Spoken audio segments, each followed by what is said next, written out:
Untuk layanan terapi ruqyah, bekam, dan gura, serta herbal sunnah, silakan menghubungi nomor 089 74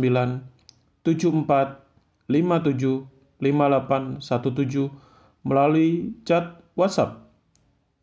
Untuk menjadi peserta pelatihan bekam sunnah resmi bersertifikat PBI nasional, silakan menghubungi nomor 089 77 57 5817 melalui chat WhatsApp. Selamat menikmati. Bismillahirrahmanirrahim. Assalamualaikum warahmatullahi ta'ala wabarakatuh. Alhamdulillahilladzi nahmadullah wa nasta'inullah wa nastaghfirullah wa natubu ilaihi wa na'udzu billahi min sururi anfusina wa min sayyiati a'malina may yahdihillahu fala mudhillalah wa may yudlil fala hadiyalah. Asyhadu an la ilaha illallah wahdahu la syarikalah wa asyhadu anna Muhammadan abduhu wa rasuluhu la nabiyya ba'dah. Rabbi a'udzubika min hamazati syayatin wa a'udzubika rabbi ayyahdurun. Rabbi shrah li sadri wa yassir li amri wahlul 'uqdatam min lisani yafqahu qawli. Bismillahirrahmanirrahim. Sahabat-sahabat sekalian, teman-teman, para anggota pembekam dan para pecinta bekam dimanapun Anda berada yang saat ini sedang menyimak kami di sini. Alhamdulillah pada hari ini kita berjumpa dalam acara upgrading spesial PBI. Acara upgrading spesial PBI ini adalah merupakan sebuah layanan kami dari Perkumpulan Bekam Indonesia Pusat untuk memberikan sebuah layanan perbaikan kepada seluruh pembekam dan juga kepada pencinta bekam dimanapun teman-teman berada. Karena kita meyakini bahwa salah satu di antara sunnah Rasul, salah satu di antara kebaikan yang bisa kita lakukan, walaupun cuma satu kebaikan itu terbatas dengan kemampuan kita, tapi kalau kita melaksanakan kebaikan itu dengan sungguh-sungguh, insya Allah itu juga akan bisa menjadi amalan kebaikan kita sebagai modal kita menghadap Allah Subhanahu wa Ta'ala. Teman-temanku sekalian, para anggota PBI dan juga para simpatisan Perkumpulan Bekam Indonesia yang sedang menyimak kami pada hari ini, alhamdulillah, sampai hari ini tercatat yang mendaftar untuk mendapatkan e-sertifikat dari anggota PBI sudah tercatat sekitar 299 orang.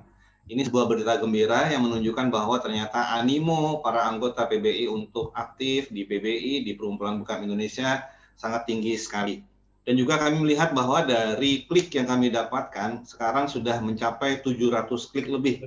Artinya sudah 700 orang yang ingin mendaftar, tapi mungkin karena mereka sebahagiannya belum menjadi anggota, mereka belum bisa mendaftar untuk mendapatkan e-sertifikat. Tapi tidak mengapa.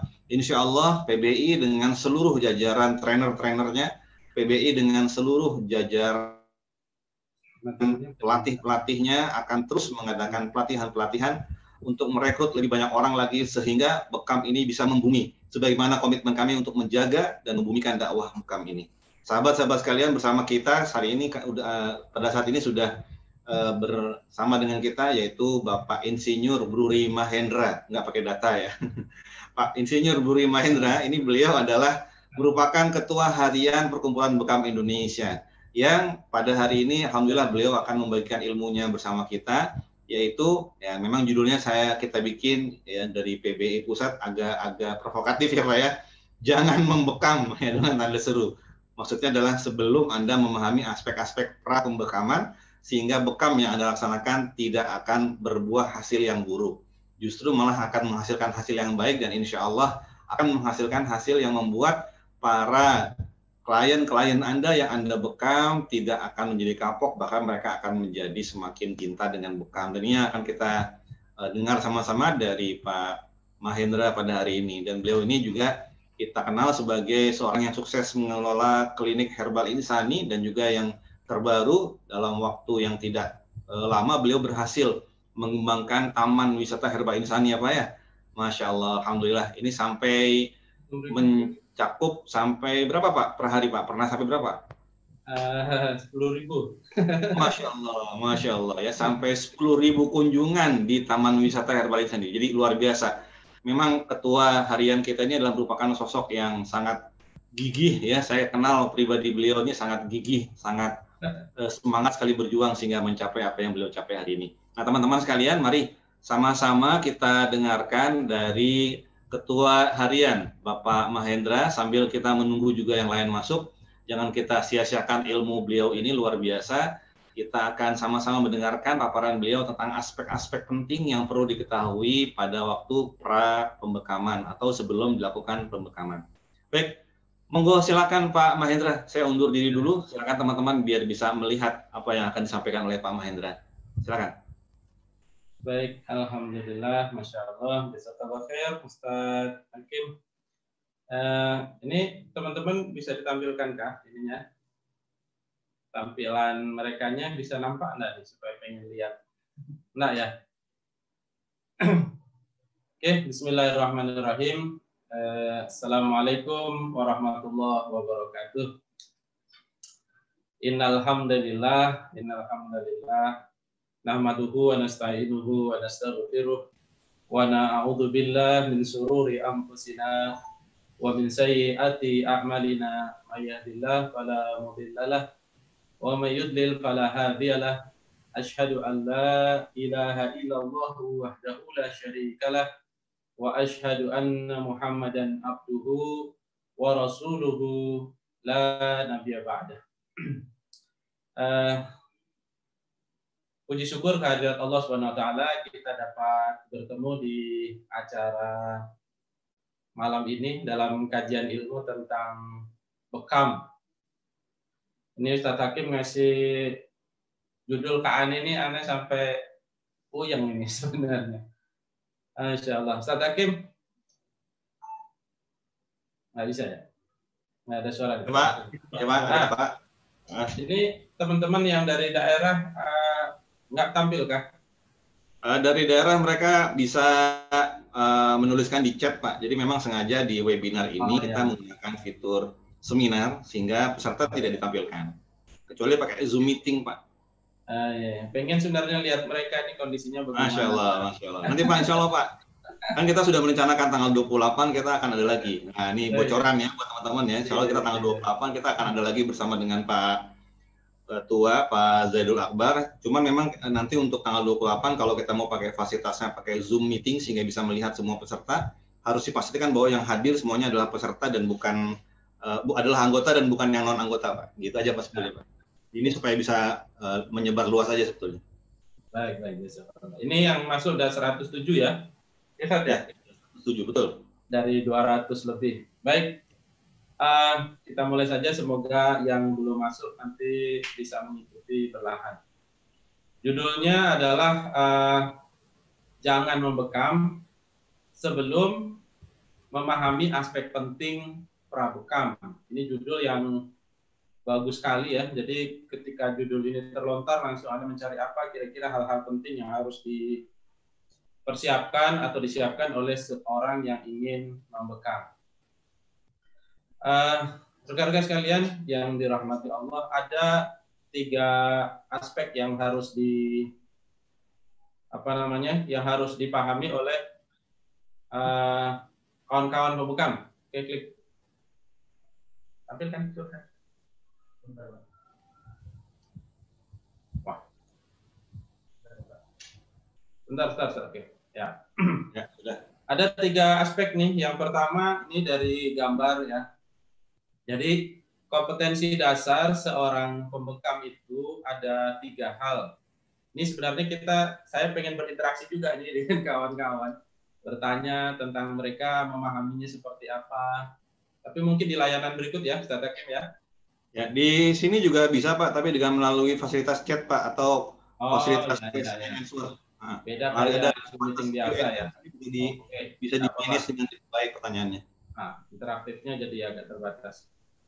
Pertama yang harus kita perhatikan atau yang harus kita telaah adalah terapisnya. Jadi ada 3 aspek yang wajib atau yang harus dikuasai atau dimengerti oleh seseorang yang ingin melaksanakan bekam. Yaitu yang pertama adalah sisi terapisnya dulu.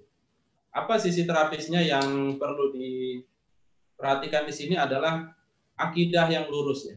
Kebaikan akidahnya. Jadi seseorang pembekam itu pertama akidahnya dulu yang diperbaiki. Jadi bukan keahlian ilmu penyakitnya, ilmu diagnosanya, ilmu tentang peralatannya, cara pijat dan ini dan itu, bukan. Tapi kalau dia ingin menjalankan terapi bekam yang sebenarnya, maka akidah terapisnya dulu. Kalau akidahnya bagus, keberkahan Allah akan kasih.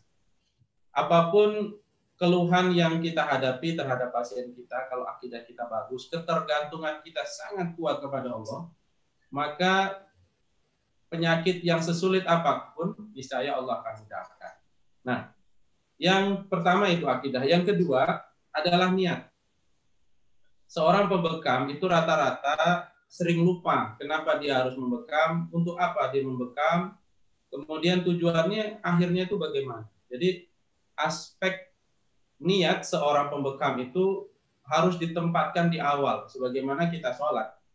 Jadi kalau niatnya tidak sesuai, yang dia dapat hanya aspek yang kecil saja, dunianya saja. Tapi ketika diniatkan untuk memperbaiki kesehatan seseorang dalam rangka menguatkan pasien ini agar lebih bagus ibadahnya, itu yang sebenarnya harus dipegang oleh seorang terapis. Jadi niatkan sebelum dia membekam itu adalah mengobati pasien, kemudian dengan mengobati itu harapannya pasiennya dapat menjalankan ibadah dengan sempurna. Kesembuhannya itu untuk itu.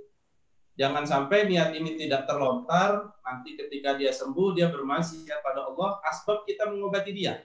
Misalnya nih, ada seseorang mengalami gangguan seksual impotensi. Asbab kita bekam, dia menjadi sehat bugar kembali. Karena tidak diluruskan niat kita, tidak diarahkan pasien kita untuk misalnya kembali kepada Allah, kemudian taat kepada Allah, nanti dia bermaksiat lagi. Misalnya begitu.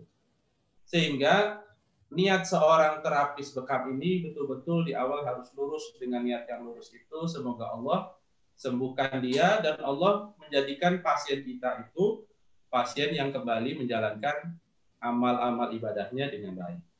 Nah, itu yang kedua. Yang ketiga, aspek ilmu. Ini baru terapisnya nih.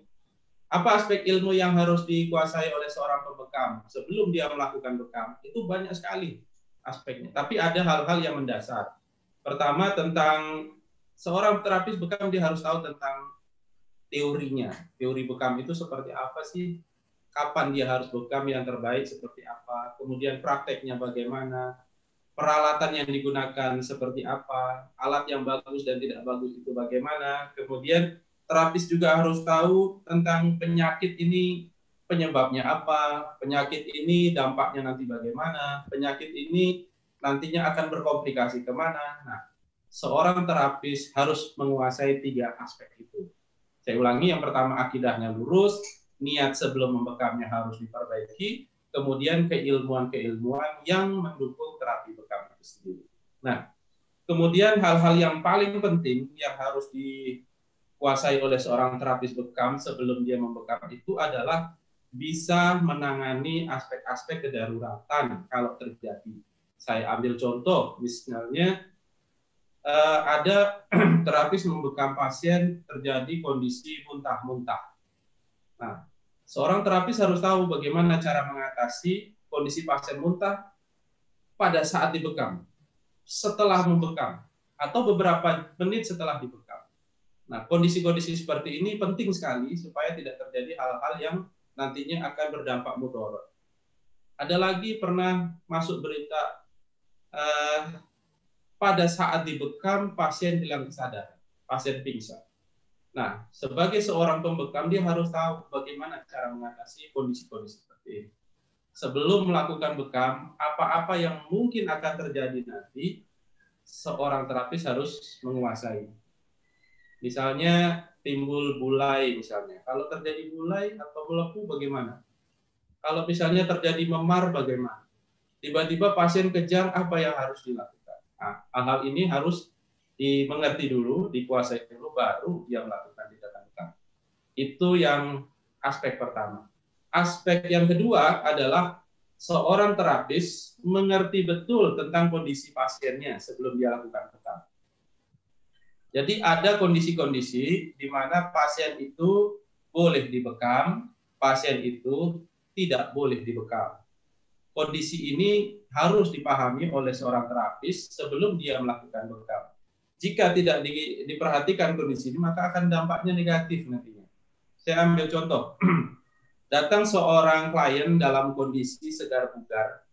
Menurut analisa kita, oh ini dia dalam kondisi sehat, kondisi bagus, olahraganya bagus, dilihat dari fisiknya, ceria datangnya, ternyata pasca dibekam, kemudian muntah, kemudian pingsan.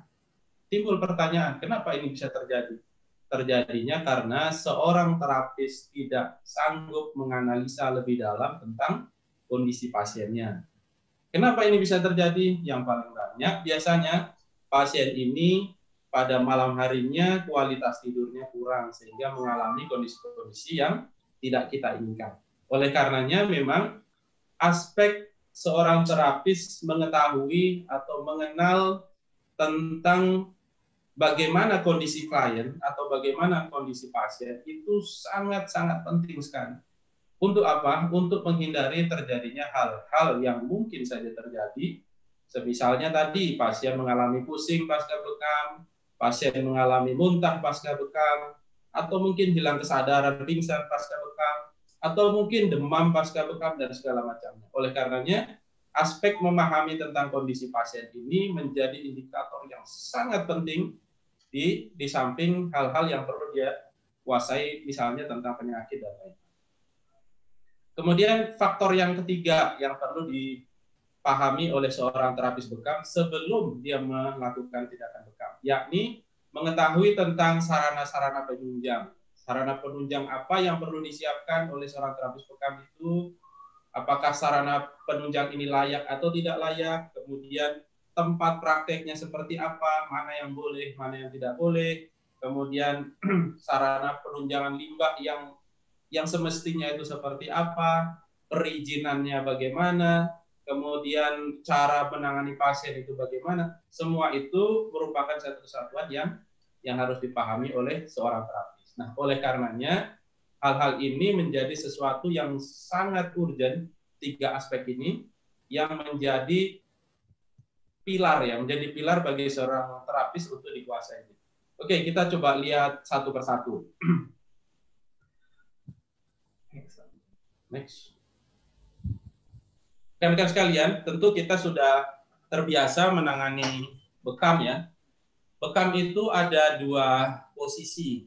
Posisi yang biasa kita lakukan itu ada yang duduk, ada yang berbaring.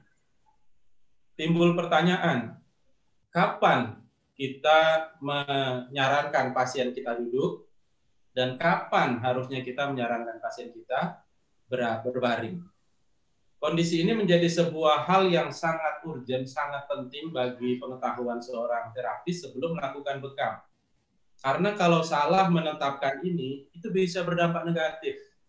Terutama pasien-pasien yang memiliki keluhan-keluhan tertentu. Saya ambil contoh. Secara umum, orang mengatakan bahwa bekam dengan berbaring itu bekam yang paling aman. Bekam dengan kondisi berbaring mengakibatkan pasien itu lebih rileks, lebih relax, kemudian kesimpulannya insya Allah aman. Tapi pernyataan ini tidak selalu benar. Ternyata untuk kasus-kasus tertentu, dengan berbaring justru menimbulkan mudarat. Contohnya apa? Contohnya misalnya pasien dalam kondisi sesak napas misalnya. Sesak napas entah dia karena asma, sesak napas entah karena gangguan jantung. Nah, jika kita tidak memperhatikan aspek-aspek ini, maka kita langsung, ayo Bapak, ayo Ibu, bekam dengan kondisi berbaring. Maka apa yang terjadi? Yang terjadi bukan pasien semakin rileks, tapi semakin memberi dampak yang kurang baik bagi pasien. Begitupun pasien yang kondisi duduk.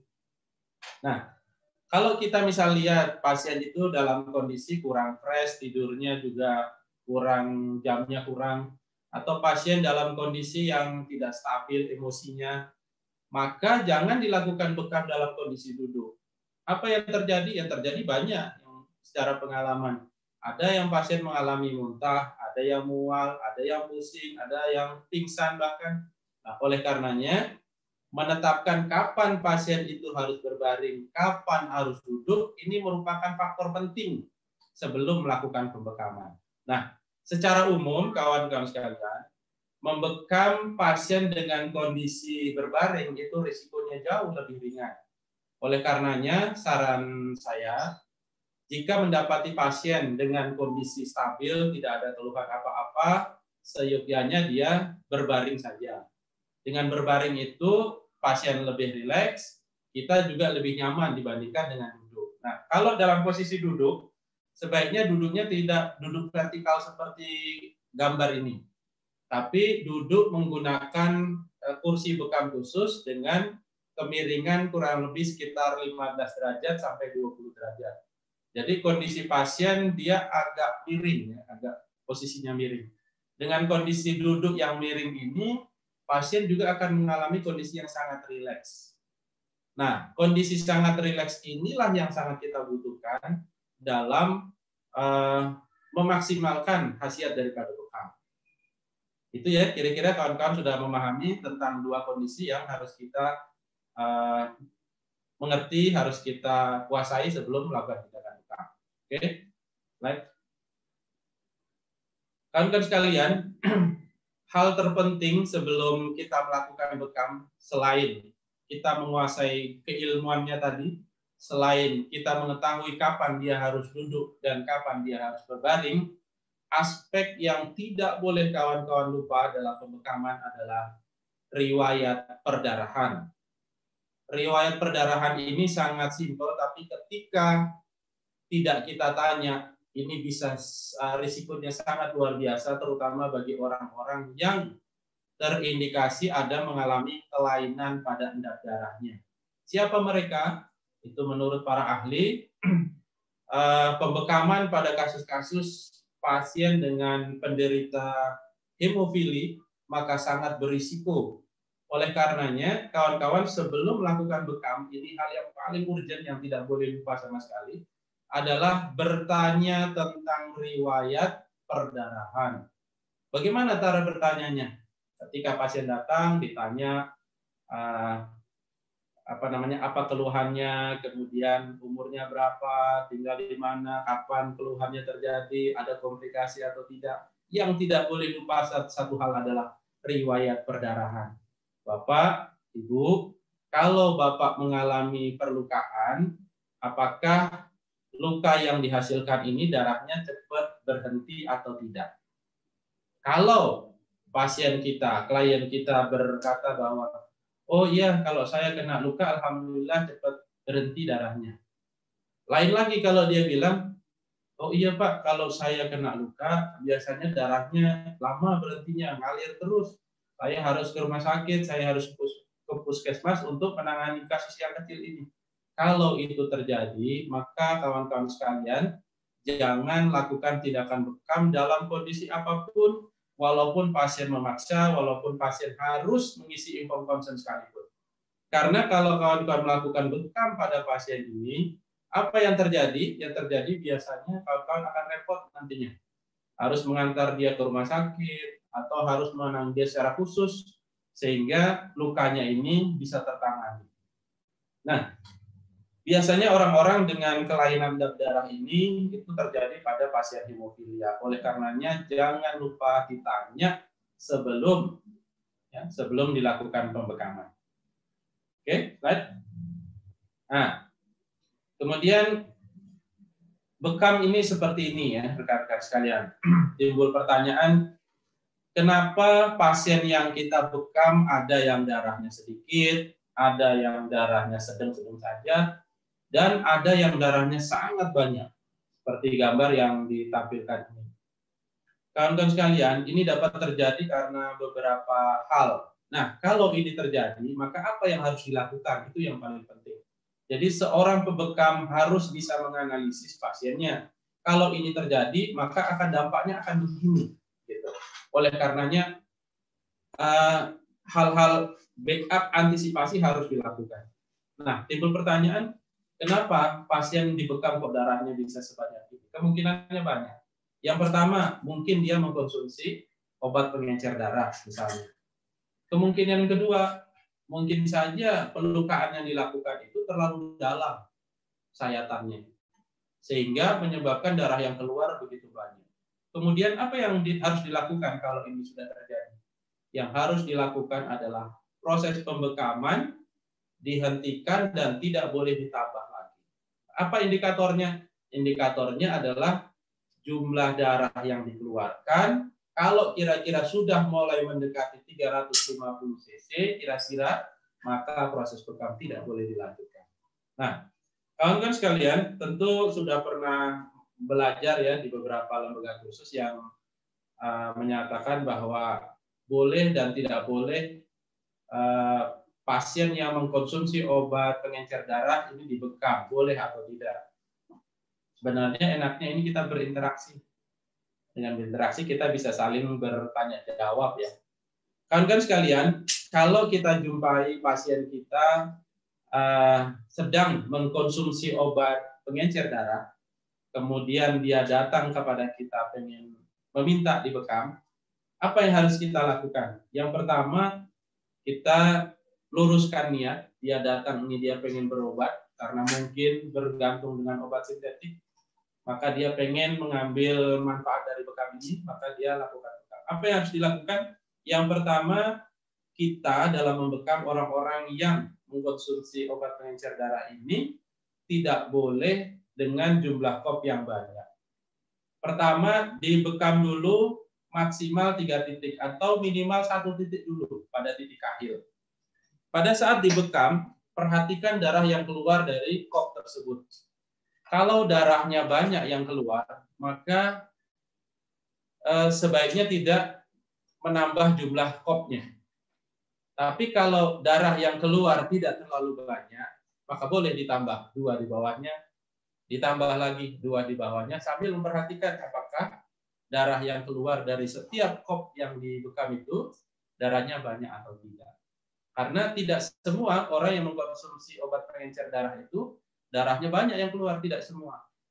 Nah, oleh karenanya, karena ketidaktahuan kita, maka pembekaman pada orang yang menggunakan obat pengencer darah itu dilakukan secara bertahap. Kahil dulu sambil diperhatikan apakah darahnya banyak atau tidak. Kalau tidak ada, atau kalau darahnya sedikit, tambah lagi di bahu.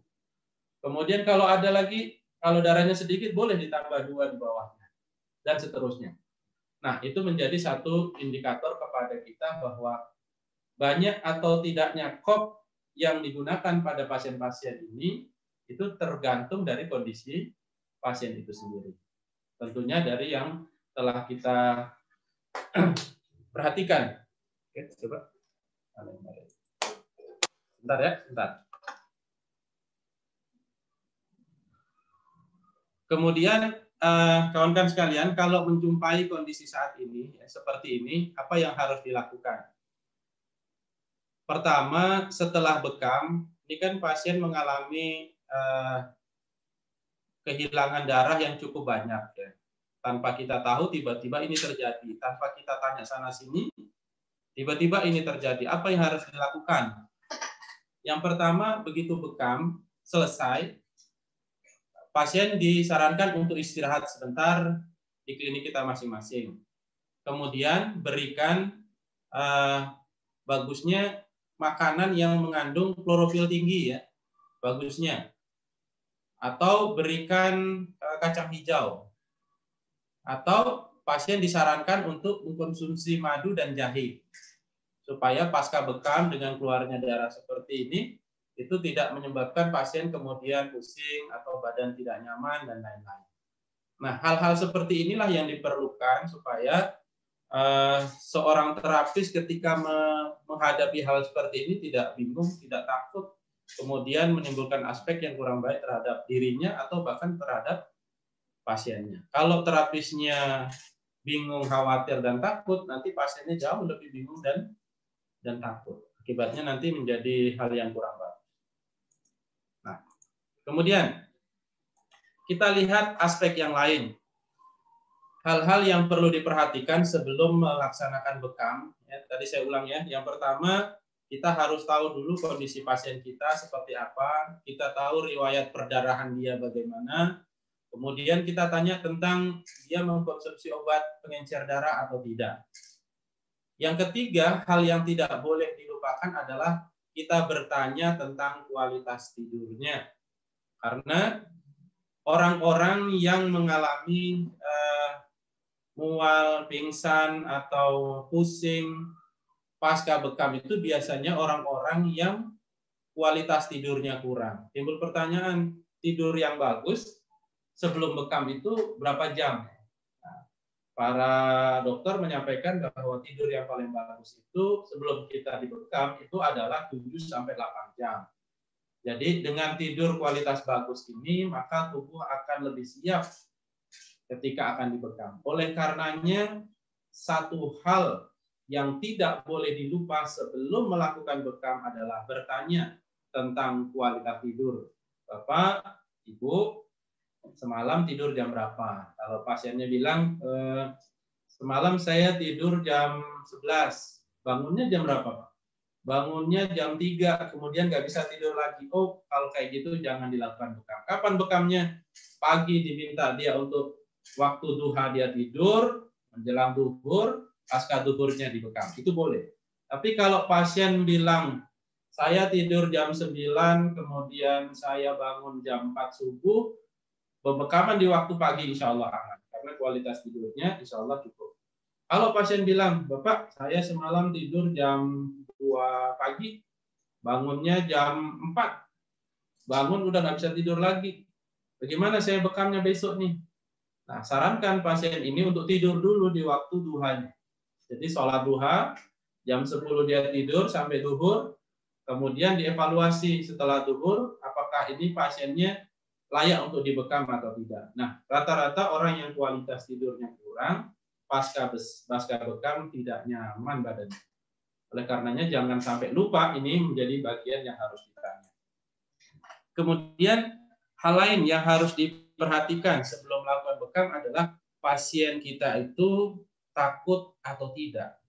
Jadi kalau pasien kita takut, sebaiknya dihindari atau sebaiknya dinasehati atau sebaiknya diarahkan untuk pembekaman dengan cara bertahap. Rata-rata pasien dengan kondisi takut ini pasca bekamnya tidak enak badannya. Atau yang lebih fatal lagi, kalau pasien itu takut, dalam hal ini takut darah, jadi kawan-kawan jangan menunjukkan darah bekam itu yang menggumpal itu langsung ke hadapan dia. Apa yang terjadi? Rata-rata pasien kita ketika melihat darah yang ditampilkan di depannya, dalam kondisi mungkin dia tidak begitu siap untuk melihatnya, langsung timbul mual, pusing, pengen muntah, bisa juga kadang hilang kesadaran. Nah, ini menjadi aspek yang sangat penting ditanya di awal, Bapak kalau lihat darah Bapak takut atau tidak. Kalau dianya takut, maka jangan ditunjukkan darahnya. Gitu. Sehingga aspek ini perlu diperhatikan sebelum melakukan pembekaman. Berikutnya, periksa nadinya. Jadi kadang-kadang ini merupakan hal yang sepele ya, tapi menentukan juga. Pengobat tradisional itu dilarang menggunakan alat-alat kedokteran. Kita tidak boleh ya secara hukum nasional ini kita tidak boleh menggunakan tensi untuk mengukur tensi karena kita pengobat tradisional kompetensinya tidak boleh menggunakan alat-alat kesehatan ini. Terus bagaimana kalau kita pengen mengetahui apakah pasien kita ini layak atau tidak? Caranya adalah dengan mengukur nadi. Pertanyaannya, nadi yang bagaimana yang layak untuk dibekam? Nah, kawan-kawan, sebelum melakukan pembekaman, kalau para medis bolehlah dia mengukur tensinya dengan alat yang sudah ditetapkan. Tapi kalau kita tradisional, cukup dengan mengukur nadi, menghitung nadinya. Nadi yang ada di lengan sini, dihitung per menit. Nadi yang paling ideal untuk pasien dibekam itu adalah nadi dengan 80 ketukan per menit. Dihitung saja per menit ada berapa kali ketukan. 1, 2, 3, 4, 5, sampai batas 1 menit kira-kira berapa. Kalau 1 menit nadi pasien kita itu 80, 85, 90 itu nadi yang insya Allah aman. Pasien ini akan aman ketika dibekam. 75 masih oke, 70 sudah mulai dikurangi jumlah kopnya. 65 makin dikurangi kopnya. Kalau nadinya 100, maka pasien diminta untuk istirahat dulu, minum minum air hangat dengan madu dulu. Nanti begitu 10 menit, 15 menit lakukan pembekaman dimulai dari pinggang, kemudian lakukan tambah lagi ke atas pelan-pelan. Jadi jangan langsung membekam dengan jumlah yang banyak kalau pasien kita nadinya terlalu tinggi atau terlalu rendah.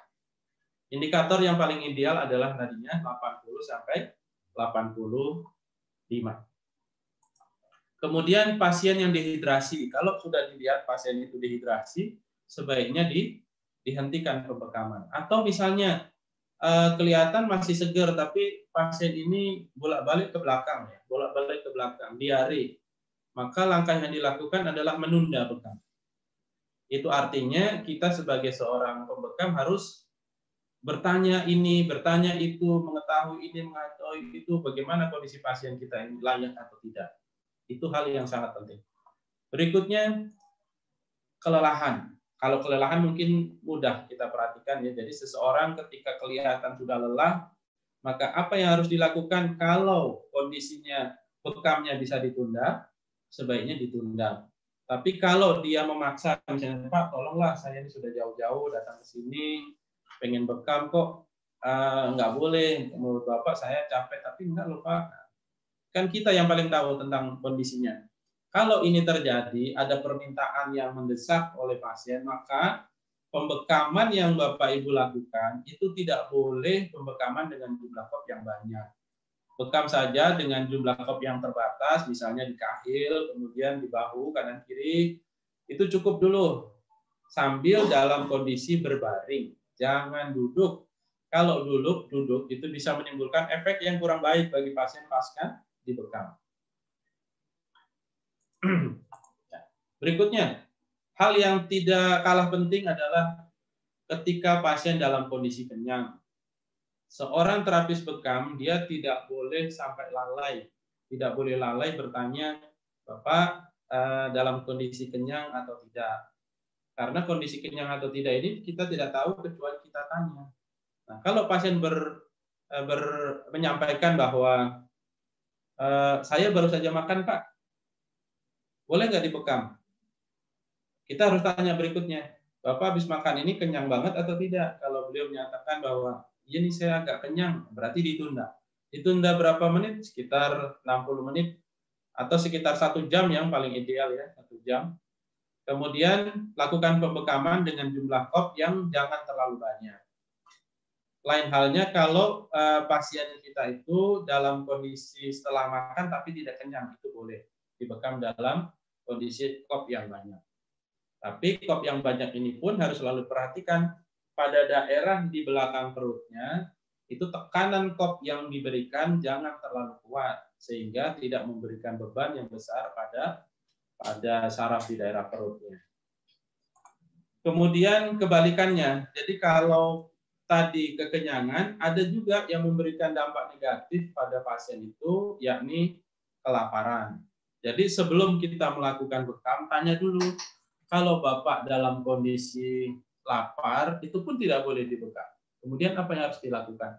Yang harus dilakukan adalah kita menyiapkan minuman manis, hangat, manisnya yang paling ideal pakai madu, atau pasien disarankan konsumsi kurma, kurang lebih 5-7 butir, tunggu 5-10 menit baru dibekam. Itu lebih nyaman bagi pasien daripada mengkonsumsi misalnya hanya roti misalnya.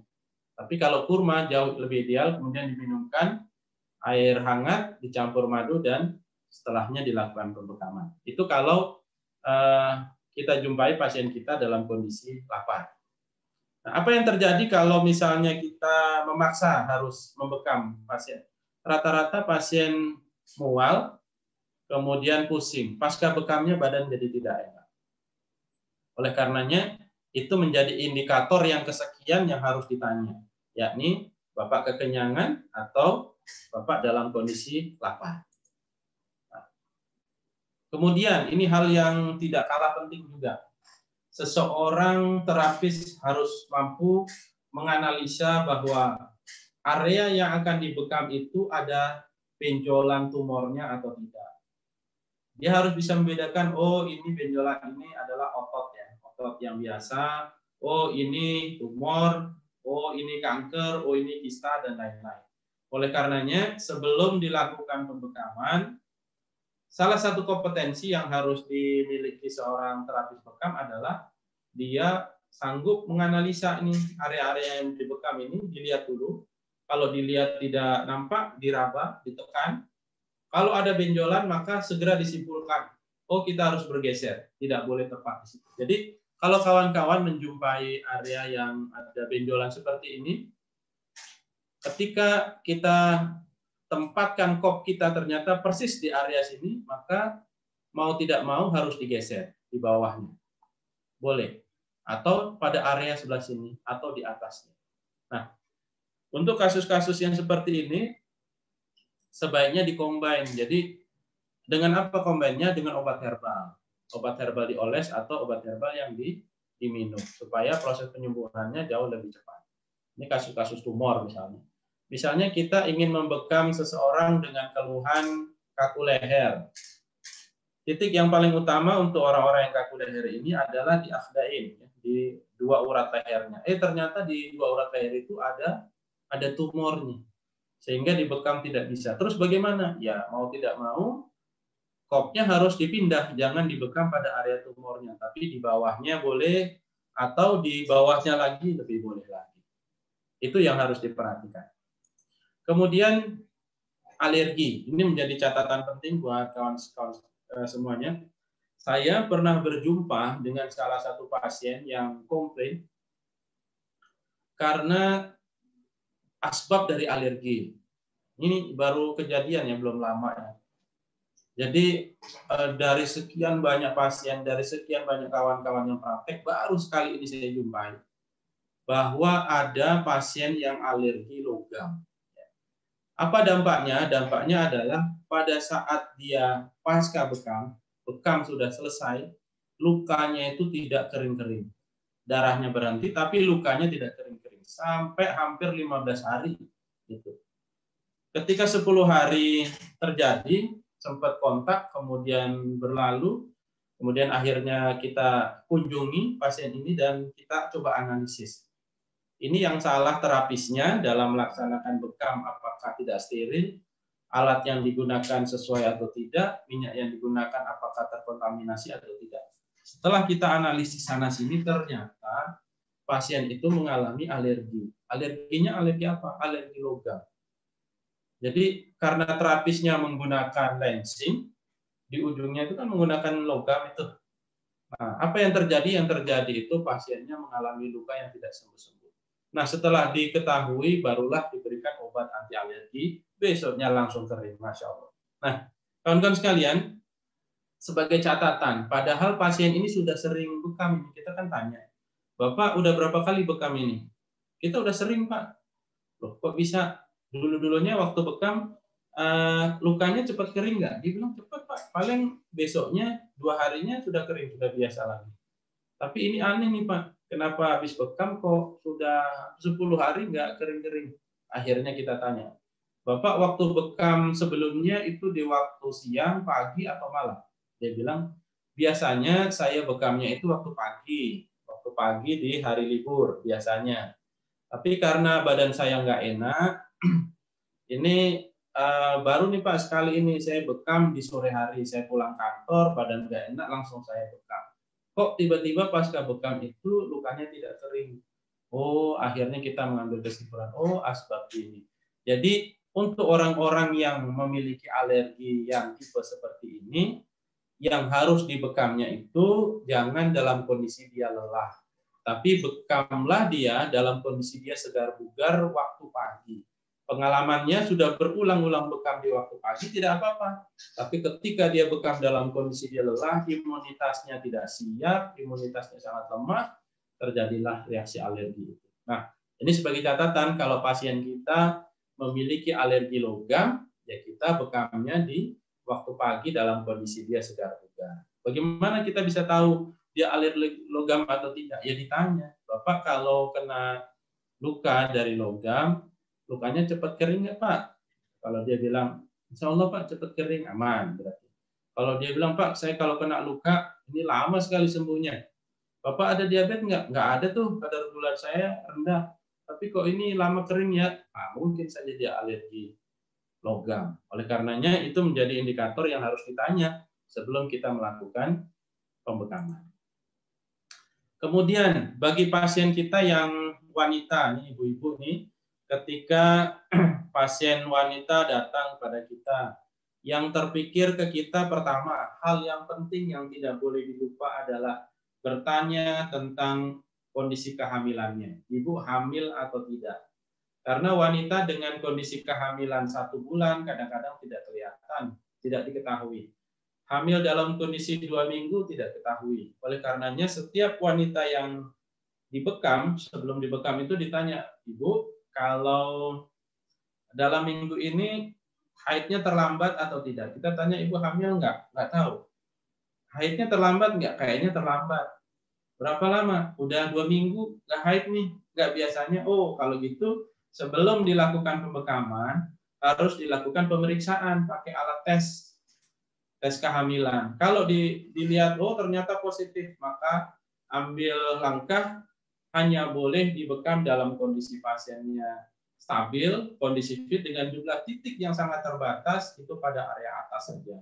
Kalau pada area belakang perut dilarang, pada area pinggang dilarang, pada area kaki dilarang.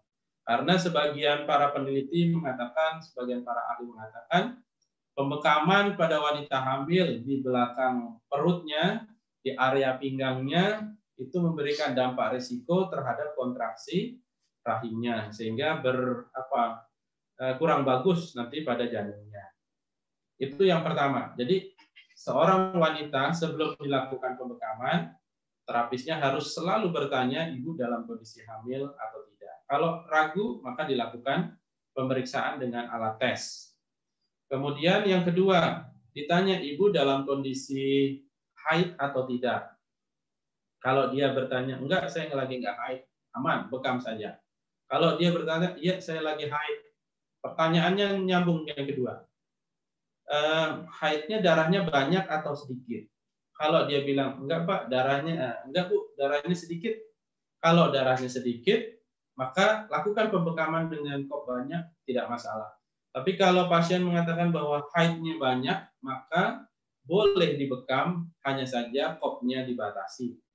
Berapa jumlahnya ya tergantung dengan kondisinya. Jadi yang paling aman titik pada kahil, kemudian pada bahu, kemudian pada di bawahnya. Jadi paling tidak 3 atau 5 saja sudah cukup.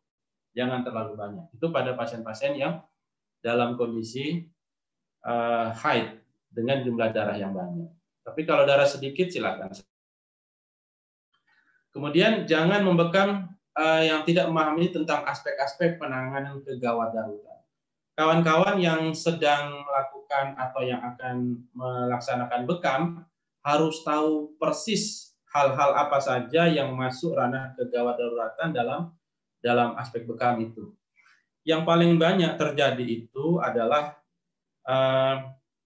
pasien mengalami keloid. Jadi keloid ini bukan kegawat daruratan, tapi keloid ini merupakan aspek yang bisa berdampak terhadap merubahnya kulit menjadi rusak ya, tidak mulus lagi, bekas-bekas sayatan masih banyak dan lain-lain. Sehingga apa yang harus dilakukan kalau pasien ini memiliki potensi keloid?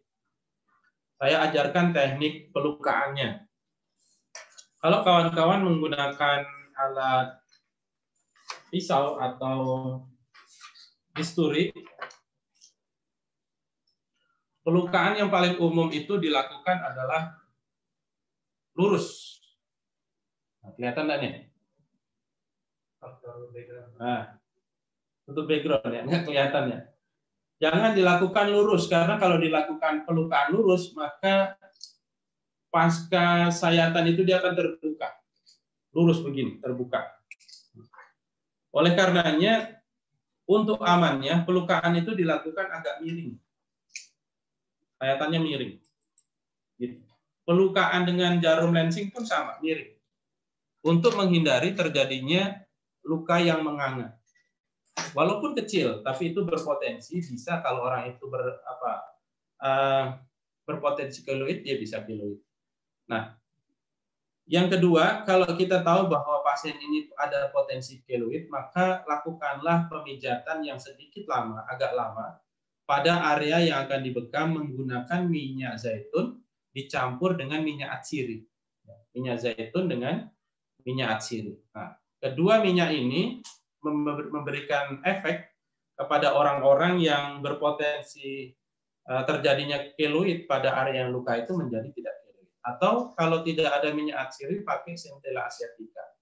Jadi cari Centella asiatica segar, kemudian di blender bersama dengan zaitun, kemudian dioleskan pada area yang dibekam, dioleskan agak sedikit lama, 5-7 menit, kemudian dilakukan pembekaman. Nah, aspek kegawat daruratan yang perlu diketahui oleh kawan-kawan sekalian dan bagaimana cara mengatasinya itu lebih pada aspek kegawat daruratan yang mungkin terjadi yang membahayakan jiwanya.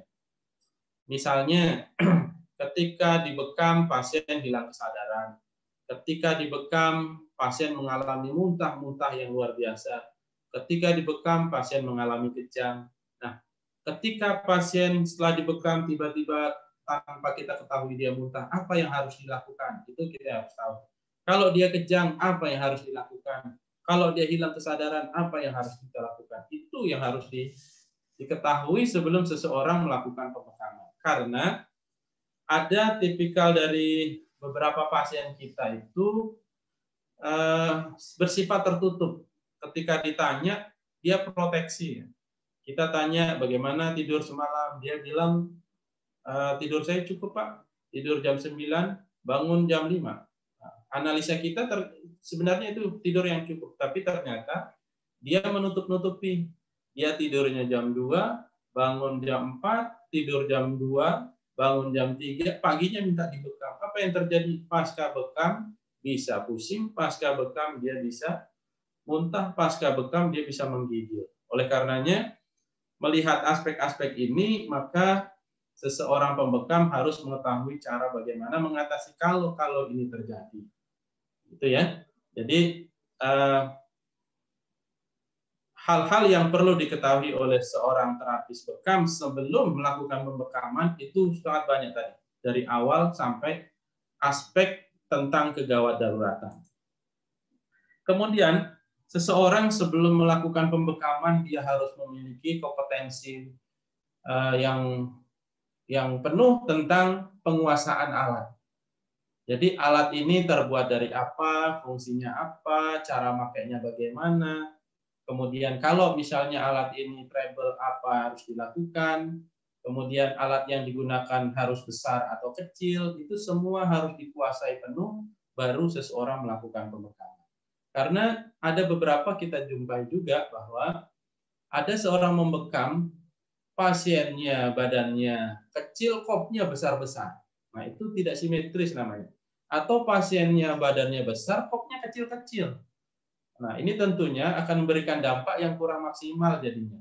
Nah, kompetensi dalam penggunaan alat ini menjadi kompetensi dasar yang harus dikuasai, dimengerti sebelum melakukan pembekaman. Tujuannya apa? Tujuannya agar khasiat yang didapat dari proses pembekaman itu menjadi lebih maksimal.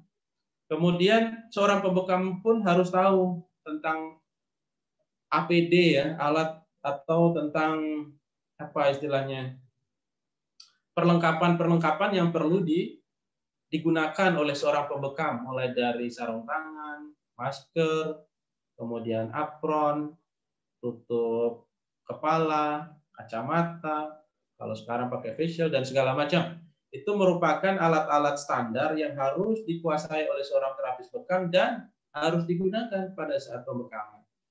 Bagaimana cara pakainya, kemudian kapan dia harus memakai, kapan melepasnya, kapan harus diganti, itu merupakan pengetahuan dasar, kompetensi dasar yang harus dimiliki oleh seseorang pembekam sebelum dia melakukan pembekaman. Jangan sampai dia menggunakan sarung tangan yang sama untuk memijat, kemudian sarung tangan yang sama untuk melukai, sarung tangan yang sama untuk membersihkan darah, dan lain-lain.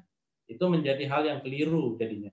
Oleh karenanya, penguasaan penggunaan alat, cara pemakaiannya, kapan dipakai, kapan harus diganti, itu merupakan hal yang penting yang harus dikuasai sebelum dia melakukan pembekaman. Selanjutnya, seorang pembekam juga harus tahu tentang titiknya. Dalam pembekaman itu, kawan-kawan sekalian, ada titik utama, ada titik tambahan. Kapan kita membekam dengan jumlah titik yang banyak, kapan kita membekam dengan jumlah titik yang sedikit.